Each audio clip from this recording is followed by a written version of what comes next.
The fourth and final day of the Republican convention will wrap up tonight with a speech by Senator McCain accepting his party's nomination for president. Yesterday, delegates formally handed McCain the nomination, but it was his running mate, Sarah Palin, who took the spotlight with her first major national speech. Palin defended her executive experience, often taking sharp jabs at Democratic opponent Barack Obama. Senator John McCain made also an appearance last night at the end of Palin's speech. Political analyst Mark Curtis joins us live this morning from St. Paul. Well, you'd expect the Republicans, Mark, to say they really loved Governor Palin's speech, but it's coming from all corners. Yeah, I tell you what, Ross, the headline in the St. Paul newspaper this morning, Primetime Palin. She's getting really stellar reviews, not only from Republicans who were in the hall last night, but newspaper editorials around the country. A lot of the pundits were very impressed by her speech. It's interesting, Primetime Palin, a week ago, almost no Republicans and indeed most Americans had no idea who she was. They do now. What kind of comments did you hear after the speech from people there in the XL Center? I talked to a lot of people about what her appeal is, particularly women, and the answer I kept getting over and over is she's just like me. She's a mom with kids. She's a working mom. She has a career, and she's very plain-spoken, and she's very sincere.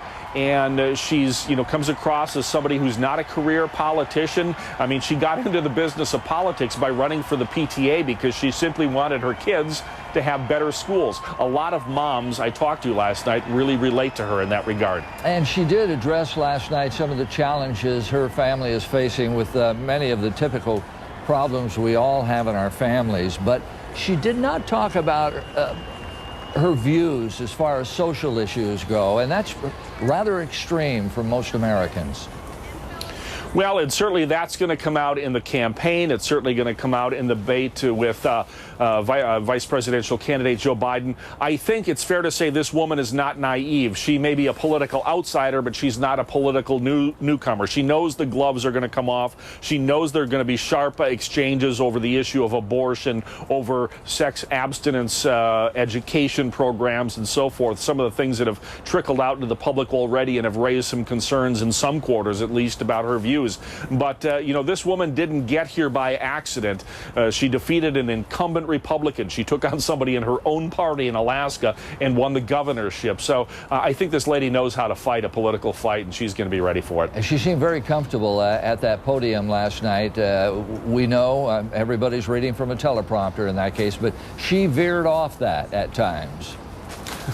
She did, and she had one of the funniest lines of the night. She talked about that she was a hockey mom, and here in Minnesota, boy, that really resonated. There were a lot of hockey banners and posters in the audience, and she all of a sudden just suddenly looked at the crowd in a very spontaneous moment and said, "Do you know what the difference between a hockey mom and a pit bull is?" And there was a pause, and then she said, "Lipstick." And of course, the crowd just erupted in laughter. That was not in the prepared speech. I got the text ahead of time, and that was certainly an ad-lib moment, and people really liked it. I watched all the primetime speeches last night, and it seemed like they had those Republican talking points. The Eastern elite, blame the media, community organizer, charges of sexism.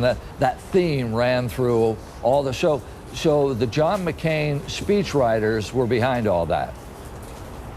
I suspect so. But look, the Republicans have a history of having a better shot at party unity than the Democrats. You saw Huckabee get up there last night. You saw Romney get up there, and Giuliani, three also-rans from the presidential primaries this year, all of whom at one time or another had some rather sharp things to say, some critical things to say about John McCain.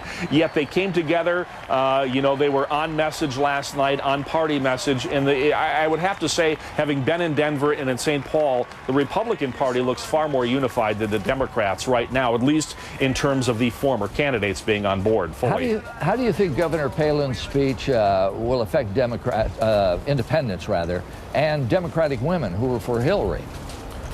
I did talk to a couple of Democratic women who came last night more out of curiosity than anything, and the ones I talked to said they're at least going to consider voting for her. Now, I realize to a lot of Democratic women, Palin's stance on abortion and education and some other issues is out of step with the Democratic Party platform, but what these women kept saying is, she's just like me. Yeah. She's down to earth. She's a mom. She knows of the struggles I face to pay the grocery bill every day, to fill up the car with gas. She's a person I can relate to, and I think that's going to be an important point, especially with independent voters.